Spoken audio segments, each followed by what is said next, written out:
दो सियासी जमातें और उनके खदशात के हवाले से किस हद तक ये बातें दुरुस्त हैं और या नहीं हैं, जी बात कर रहा हूँ मैं महाजिर कौमी मूवमेंट और मुत्तहिदा कौमी मूवमेंट के हवाले से। डॉक्टर फारूक सत्तार साहब ने कहा है कि जी किसी के गले में फंदा आ रहा है, बचने के लिए गुल प्लाजा रिपोर्ट के ऊपर पूरी सिंध हुकूमत बैठ गई है, क्योंकि पब्लिक नहीं कर रही सिंध हुकूमत उसको। सानिया बल्दिया का इल्ज़ाम, उसके बाद रिहाई हो गई लड़कों की जिन पर इल्ज़ाम था, 10 साल करैक्टर असैसिनेशन होती रही, अब वो सुप्रीम कोर्ट से बरी हो गए तो सिंध हुकूमत वापस चली गई है। वो कहते हैं कि जिस पर दोबारा मुकदमे बनाए जाए। तो फारूक साहब कह रहे हैं सानिया गुल प्लाजा में फिर कौन मुलव्वस है भाई, रिपोर्ट क्यों छुपाई जा रही है, पब्लिक क्यों नहीं की जा रही। दूसरी बात, महाजिर कौमी मूवमेंट के चेयरमैन आफाक अहमद साहब फरमा रहे हैं आज भी महाजिर जो हैं, महाजिर कौमी मूवमेंट या मुत्तहिदा का कोई लड़का किसी दुकान से 100 रुपये ले ले तो उस पर इंसदाद दहशतगर्दी का मुकदमा दर्ज हो जाता है। मगर सिस्टम के नाम पर इदारे खुलेआम पैसे ले रहे हैं, इन पर भत्ते का कोई मुकदमा नहीं दर्ज किया जाता, ऐसा क्यों है। दोनों के सवालात सिंध हुकूमत से।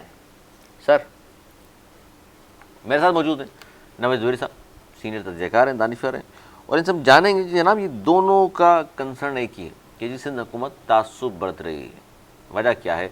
नवेद ज़ुहैरी साहब। बिस्मिल्लाहिर्रहमानिर्रहीम।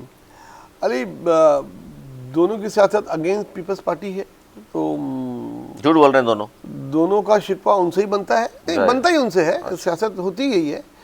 और मतलब सियासी बयान आते हैं, सियासी बयान भी है, कुछ इसमें हकीकत भी है, ऐसा नहीं है। देखिए साना बल्दिया फैक्ट्री पहले ले लेते हैं। जी जी, साना बल्दिया फैक्ट्री हुई, उसका मुकदमा चला, 10 साल, सैकड़ों गवाह चले, बिल्कुल, बैंक अकाउंट्स भी आए, ट्रांजैक्शंस भी आई, बंदे बाहर से पकड़ के आए, लाया गया मुल्क में, उन्होंने बाहर से पकड़ के लाए गए और जो मुल्क में थे वो भगाए गए। हाँ, और उसमें कंसेंसस भी उसने किया, जो भी हुआ सारी चीज़ें थी, रिपोर्ट हुई, सजाएं हुई, और लॉन्ग टाइम से जेल में भी थे। अब होता यह है कि दोबारा वो केस लगाया जाता है सुप्रीम कोर्ट में, उसके बाद सब बरी जनाब, सब बरी, और ये नहीं पता कि किसका था, और सबको बरी कर दिया जाता है। उस पर सिंध गवर्नमेंट जाती है, अपील करती है, जो कि बनती है अपील, और अगर वो अपील नहीं करती तो वो कहते हैं कि ये भी साथ मिले हुए हैं, फिर ये इल्ज़ाम भी लगता कि ये भी मिले हुए हैं। अपील कर दी, फिर फैसला वही सुप्रीम कोर्ट का ही आएगा। एक तो अपील मंजूर ही बहुत मुश्किल है, क्योंकि बहुत बड़ी बेंच पे बहुत लंबा केस चला है, मुझे नहीं लगता ये अपील मंजूर भी होगी, और ये फैसला हो गया और अब वो बरी हो गए, अपने घरों पे हैं, अल्लाह खैर सल्ला। बस ये किस्सा बारी ना बन गया। उनके बहुत सारे शहीदों का भी पैसे तक नहीं मिले, और किसने किया, कितना किया, किसको कितनी कितने सालों की सज़ा हो गई, अगर वो बेगुनाह थे तो उनके 10 साल कौन देगा वापस। ये सारे वो सवालात हैं जो अब जिसका जवाब कभी भी नहीं मिलेगा, ख़त्म हो गया। अब आ जाए महाजिर कौमी मूवमेंट की तरफ। सानिया गुल प्लाजा आ जाए पहले। सानिया गुल प्लाजा कल की बात है। सानिया गुल प्लाजा हुआ, हमने आपने प्रोग्राम किया, तहकीक भी सब कुछ हुआ, और उसमें जो जो चीज़ें फाइंडिंग हुई उसमें पता लगा, रिपोर्ट बन गई, फाइंडिंग के लिए कमेटी बना दी, एक रिपोर्ट बन गई। उस रिपोर्ट को पब्लिक करने से गुरेजा है सिंध हुकूमत। फारूक सत्तार साहब को इन्फॉर्मेशन साहब ने बता दिया, वो कह रहे हैं कि जी मुझे बताया कि शायद वो रिपोर्ट हमसे आगे पीछे हो गई, कहीं गुम हो गई। तो या तो पूरी सिंध हुकूमत क्यों दबाकर उस रिपोर्ट को बैठ गई, सवाल ये है। पब्लिक करने से क्यों गुरेजा है, इसमें क्या एटम बम का फार्मूला है, दुनिया को पता चल जाएगा, या जब पब्लिक की इसलिए की जाती है लोगों को पता चल जाए हमने शफाफ तहकीकात कराई थी, ये फाइंडिंग्स हैं भाई, इस पर अब जो ना हम कानून के मुताबिक अमल दरामद कराएंगे। सिंध हुकूमत दिखाना नहीं चाह रही, बताना नहीं चाह रही। सर क्या लगता है आपको, कुछ छुपा रही है? देखिए, जब भी कोई रिपोर्ट ओपन नहीं की जाती, छुपाई जाती है, तो उसके अंदर कोई न कोई गड़बड़ होती है। पाकिस्तान में ये होता चला, अहमद कमीशन से लेके सर पाकिस्तान टूटने की रिपोर्ट को सर मिला रहे हैं सानिया गुल प्लाजा से। सर ना करें, सर ना करें। आप मेरी बात कंप्लीट मतलब वतन टूट गया, उसकी रिपोर्ट में तो नाम जिन जिन लोगों के आ रहे थे। देखिए, मैं मेरी बात कंप्लीट होने सर, देते, तो आप ये नहीं कहते ना, फिर उसकी भी छुपा लेते, फिर थोड़ा सुन तो बल्दिया फैक्ट्री की भी। सर मैं वही तो बात कर रहा हूँ, जो जो रिपोर्ट छुपाई जाती है, ओपन नहीं की जाती, उसमें कोई ना कोई गड़बड़ होती है। मैं ये बात करूं, मैं एक दिफा नहीं कर रहा, मैं कह रहा हूं इसमें भी गड़बड़ है, तभी नहीं आ रही ये रिपोर्ट बाहर। कोई भी गवर्नमेंट छुपाती है, इसका मतलब ये होता है कि उसके ही लोगों के कहीं ना कहीं हाथ होता है, इसलिए छुपाई जाती है। देखिए नहीं, यदि एमक्यूएम का कोई बंदा होता और सिंध हुकूमत रिपोर्ट छुपा लेती, नहीं ऐसा नहीं है। जहाँ इस्लामिया को बंदा होता रिपोर्ट छूट जाती, बिल्कुल भी पीटीआई का बंदा होता रिपोर्ट छूट जाती, पहले दिन आ जाती। अब नहीं आ रही, वजह क्या है? वजह मैं कह रहा हूं आपका तजिया जा रहे हैं सर। हाँ, मैं खुल के बात कर रहा हूँ। कोई ना कोई इनकी अपनी कोताहियां, कोई ना कोई अपने ऊपर चीज आ रही होती है, तभी ये छुपाई जाती है। उन्हें ओपन करनी चाहिए, और मैं कहता हूँ ओपन करनी चाहिए। कभी भी किसी पॉलिटिकल पार्टी को ब्यूरोक्रेसी का या किसी भी फर्द वाहिद का मलबा अपने कंधों पे नहीं लेना चाहिए। पॉलिटिकल पार्टी को शफाफ होना चाहिए, वरना उन पे इल्जाम लगेंगे। क्यों पीपल्स पार्टी या क्यों एमक्यूएम या क्यों नून लीग किसी ब्यूरोक्रेसी का या किसी फर्द वाहिद की गलती का मलबा अपने ऊपर ले?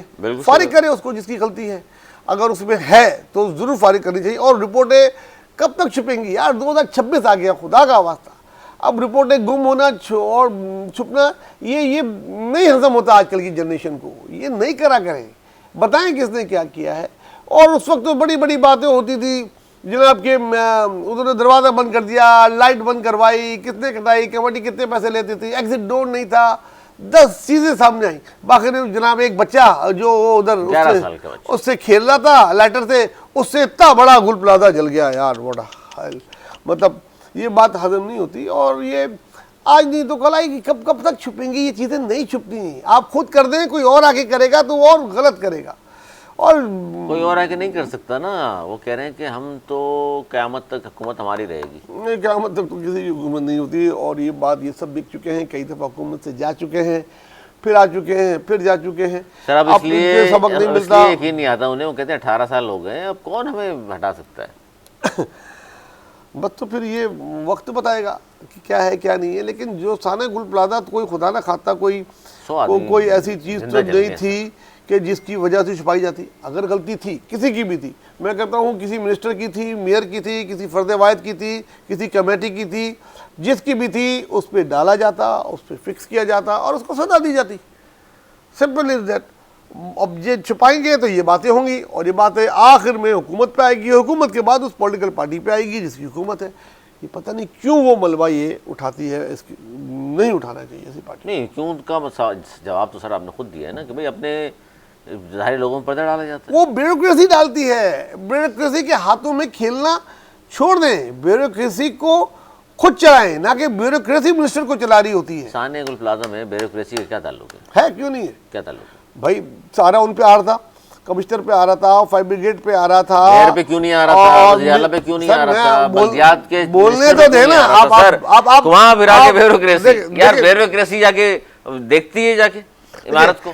देखें आप, मैं आपके अल्फाज तो नहीं बोलूंगा ना, अब मैं अपने अल्फाज बोलूंगा। मैं सेफ्टी इंतजाम है नहीं है, ये ब्यूरोक्रेसी देखेगी, ब्यूरोक्रेसी देखेगी। गवर्नमेंट ने महकमे बनाए हुए। हाँ, वो महकमे के डायरेक्टर कौन होते हैं? ब्यूरोक्रेट होते हैं ना। वो डीजी कौन होते हैं? वो इंस्पेक्टर कौन होते हैं? वो पैसे लेके अगर चले जाते हैं तो पॉलिटिकल पार्टी को कौन बचा रहा था? ब्यूरोक्रेसी जो भी बचा रहा था गलत कर रहा था। मैं यही तो मेरा कहने का मकसद यही है अली, इन लोगों को बचा के अपने ऊपर इनके खून से हाथ अपने क्यों रंग रहे हैं? उनको डालें जिन्होंने किया है, चाहे वो ब्यूरोक्रेसी हो, चाहे कमिश्नर हो, चाहे मेयर हो आपकी पार्टी का, चाहे डीजी किसी इदारे का हो, आप उस पर डालें। आपकी बात में जो चले जी, कोई भी ब्यूरोक्रेट था या कोई भी था, एक फर्द वाहिद या 2 थे या 3 थे, उनको बचाने की कोशिश। मैं ये कह रहा हूँ सर, 100 आदमी मर गए हैं, 100 आदमियों का एहसास नहीं है कि 3 आदमी को बचाने के लिए, 1 आदमी को बचाने के लिए उन 100 की लाशें भूल जाते हैं फौरन।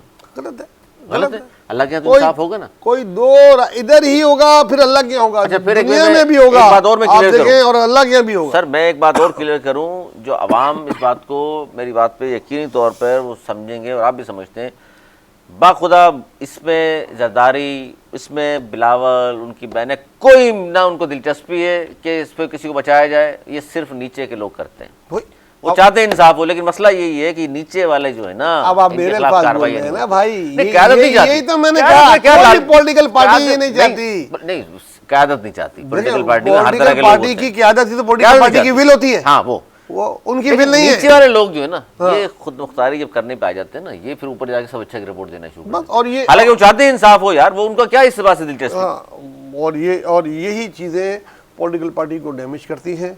पॉलिटिकल पार्टियों को चाहिए इस किस्म की जो है बैगेज ना उठाएं। वज़ीर आला हो, मेयर हो, कमिश्नर हो, डीजी हो, जो इदारे का सरबराह, उस पर लायबिलिटी फिक्स करें और उसको फायर करें और कटहरे में लाएं। सिंपल इज दैट, बस। अच्छा, ये जो आफाक अहमद साहब ने की, इस पर क्या कहेंगे आप? देखें अफवाक साहब ने जो बात की है वो किसी हद तक बिल्कुल ठीक है कि यार हमारा एक तो ज़माने में बता पर्ची पे जाके ज़कात लिख के ले जाए तो एडीसी का मुकदमा। सिस्टम के नाम पर या खुलेआम जो लाखों रुपए वसूल किए जा रहे हैं उन पे क्यों एडीसी के मुकदमे नहीं होते? नहीं होते। देखिए एक वक्त तक शहर में पर्ची आम थी, एक पार्टी नहीं हर पार्टी पर्ची देती थी और मजहबी जमातें भी, कलदम जमातें भी, बिल्कुल, और दहशतगर्द तंजीमें भी शुरू हो गई थी, ये गैंग वॉर, वो फलां, ये अमन कमेटी, सब मतलब कोई बड़ी जुम्मा नहीं था। हर एक के जिसका जहाँ जोर चलता था उधर से ताजर देते थे। फिर ऑपरेशन हुआ, बहुत सी चीज़ों ही बेहतरी आई और अब वो एक पर्ची किसी पॉलिटिकल पार्टी से या किसी ग्रुप से आ जाती है तो उस पर एटीसी के अलावा भी इतनी संगीन मुकदमात बनते हैं और तेज़ी से एक्शन होते हैं कि उसमें कोई कोताही नहीं होती। लेकिन फिर वही बात, अब सिस्टम के नाम पे जो होता है फिर वही इदारे आ जाते हैं, बहुत सारे इदारे आ जाते हैं। अब अगर फर्ज करें टेक्सटाइल मिल सिस्टम में मैं बता रहा हूँ टेक्सटाइल मिल भी होती है। हाँ बिल्कुल, मैं बता रहा हूँ ये सारी जो बातें डायरेक्टली इन्वॉल्व नहीं होती, ये ब्यूरोक्रेसी है। जैसे एक टेक्सटाइल मिल है या एक मॉल है या जो बिजनेसमैन है, मेरा बिजनेस कमेटी से बहुत करीबी ताल्लुक है, उनके यहाँ आ जाते हैं कभी इन्वायरमेंट वाले चेक करने के बहाने, भैया ये दे दें, ये कर लें, लेबर को चेक करने आते हैं, वो लेके चले। हर मतलब एक लिस्ट होती है पेमेंट करने वालों की, इदारों की, और वो एक तरीके से भत्ते वसूल कर रहे हैं। भाई आप आ जाते हैं, नहीं तोड़ देंगे, मतलब ये कह रहे हैं, तो ये है। और इनके खिलाफ कार्रवाई कौन करेगा? ये मैं कह रहा हूँ सबसे बड़ी प्रॉब्लम ये है, ये ब्यूरोक्रेसी ऐसी गोल गोल घूम रही होती है। सारे एक होते हैं, एक दूसरे को सपोर्ट करते हैं, एक दूसरे को बताते हैं कि भाई मैं यहाँ से ले आया हूँ, अब तुम जाके ले आओ, ज़्यादा करें। तो ये और बिजनेस कमेटी बारहा इसकी शिकायतें कर चुकी है, लेकिन उसका कोई नहीं। हाँ, पॉलिटिकल पार्टियों पे ऐसी लगाम डाल दी गई है कि अब वो चंदा भी नहीं मांग सकते किसी से। चंदा भी मांगने के लिए उनको बहुत सोचना पड़ता है, पॉलिटिकल पार्टियों को इस जगह कर दिया गया है। लेकिन खुदारा काश कर ऐसा भी हो कि कोई इदारे का बंदा इंस्पेक्टर से लेके डीजीपी अगर किसी से कोई पैसे मांगे तो उसको भी वही सज़ा दी जाए, उस पर भी वही एटीसी का केस किया जाए, तो ताजिर बरादरी सुकून का सांस लेगी और आप देखेंगे इस शहर की बेहतरी की तरफ जाने लगेगी।